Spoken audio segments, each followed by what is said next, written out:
Classes में। कैसे हो सभी स्वस्थ मस्त जबरदस्त होंगे। तो साथियों, आज हम पढ़ने वाले हैं हमारे विज्ञान विषय के छठे पाठ, जिसका नाम है भौतिक परिवर्तन और रासायनिक परिवर्तन। तो ये भौतिक परिवर्तन और रासायनिक परिवर्तन होते क्या हैं, इसके बारे में आज हम पढ़ेंगे। और अगर आपने हमारे चैनल को सब्सक्राइब नहीं किया है तो हमारे चैनल को सब्सक्राइब कर दीजिए और घंटी वाले निशान को दबा दीजिए, जिससे आपको मेरी हर वीडियो नोटिफिकेशन मिलते रहे। तो चलिए बिना देरी के आज का वीडियो शुरू करते हैं।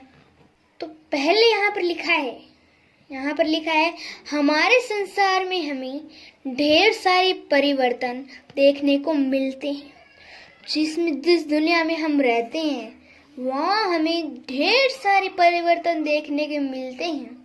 उदाहरण, मौसम में परिवर्तन, यानी मौसम में परिवर्तन, जैसे कभी सर्दी आ गई कभी गर्मी आ गई, तो यह मौसम में परिवर्तन होगा।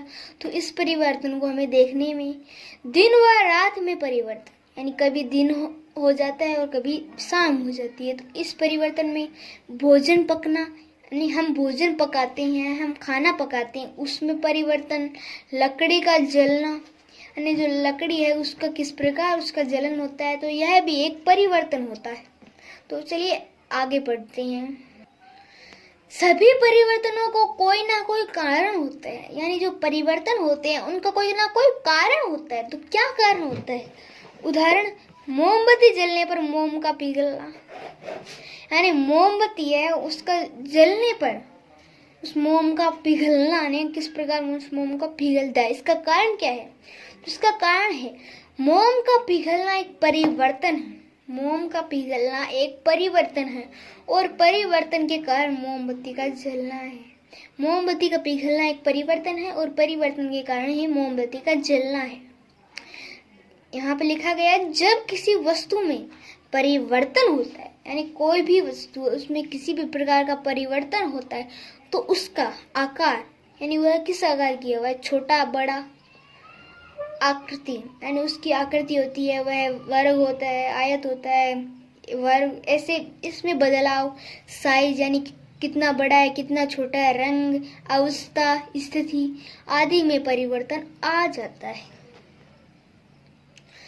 प्रकृति द्वारा होने वाले परिवर्तन, यानी जो ये परिवर्तन है ना दो भागों में बांटा गया है। पहली प्रकृति द्वारा होने वाले परिवर्तन, जिसे हम भौतिक परिवर्तन कहते हैं, जिससे प्रकृति द्वारा होने वाले परिवर्तन यहाँ पर लिखे हैं। और जिसका वापस से, जैसे भौतिक परिवर्तन है जिसमें हम वापस से उस चीज को वापस से बना लेते हैं, तो वह भौतिक परिवर्तन कहलाता है। और रासायनिक परिवर्तन, जिसमें हम उस चीज को वापस प्रदान नहीं कर सकते और उनका कोई अलग ही प्रदान हो जाता, अलग ही चीज बन जाती है।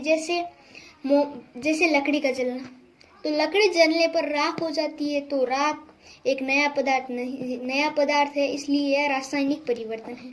भौतिक परिवर्तन, मोम का पिघलना, तो जब मोम पिघल जाती है तो हम उससे वापस से मोमबत्ती की आकृति जैसा बना सकते हैं, तो यह भौतिक परिवर्तन होगा। तो आगे है प्रकृति द्वारा होने वाले परिवर्तन, यानी जो ये प्रकृति है तो इसके द्वारा किस किस प्रकार के परिवर्तन होते हैं।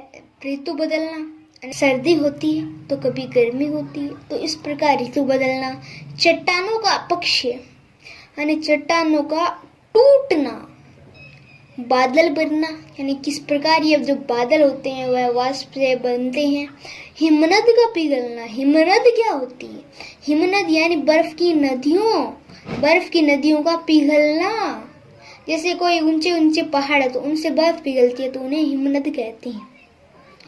फल का पकना, यानी जो आम है, जो सेब है, यह एकदम पक जाते हैं तो यह फल का पकना कहलाता है।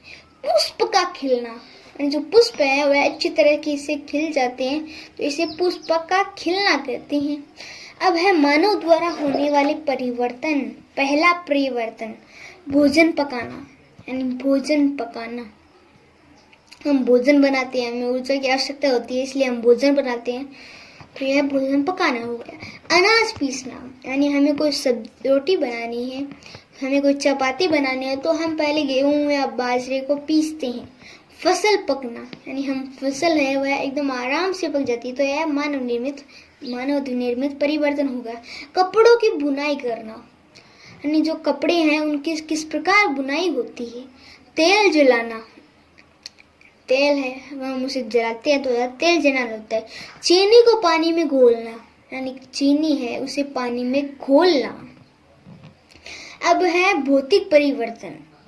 परिवर्तन के दो प्रकार होते हैं, भौतिक परिवर्तन और रासायनिक परिवर्तन। इसमें पहला परिवर्तन है भौतिक परिवर्तन, तो इसे है इंग्लिश में कहते हैं फिजिकल चेंज, यानी परिवर्तन। तो इसकी परिभाषा क्या होती है? तो इस परिवर्तन ऐसे परिवर्तन जिसमें केवल पदार्थ के भौतिक गुण यानी रंग, अवस्था, साइज, इनमें ही बदलाव आता है, तो वह भौतिक परिवर्तन कहलाता है। जिसमें किसी पदार्थ के रंग, अवस्था, साइज आदि में ही बदलाव आता है तो उसे भौतिक परिवर्तन कहते हैं। तो रासायनिक परिवर्तन के बारे में हम कल पढ़ेंगे, तो आज हम इसके बारे में दोबारा से रिवीजन कर लेते हैं। तो हमने पहले यहाँ से स्टार्ट किया भौतिक परिवर्तन और रासायनिक परिवर्तन। तो हमने यहाँ पहले पढ़ा था कि हमारे संसार में हमें ढेर सारी वस्तुओं में परिवर्तन देखने को मिलती हैं, जैसे मौसम में परिवर्तन, दिन व रात में परिवर्तन, भोजन पकाना, लकड़ी का जलना, तो ऐसे हमें दिन रात परिवर्तन देखने को मिलते हैं। सभी परिवर्तनों का कोई न कोई कारण होता है। उदाहरण, मोमबत्ती जलने पर मोम का पिघलना, यानी इसका क्या कारण हो गया? मोम का पिघलना एक परिवर्तन है और परिवर्तन के कारण मोमबत्ती का जलना है। जब किसी वस्तु में परिवर्तन होता है तो उसका आकार, आकृति, साइज, रंग, अवस्था, स्थिति में परिवर्तन हो जाता है।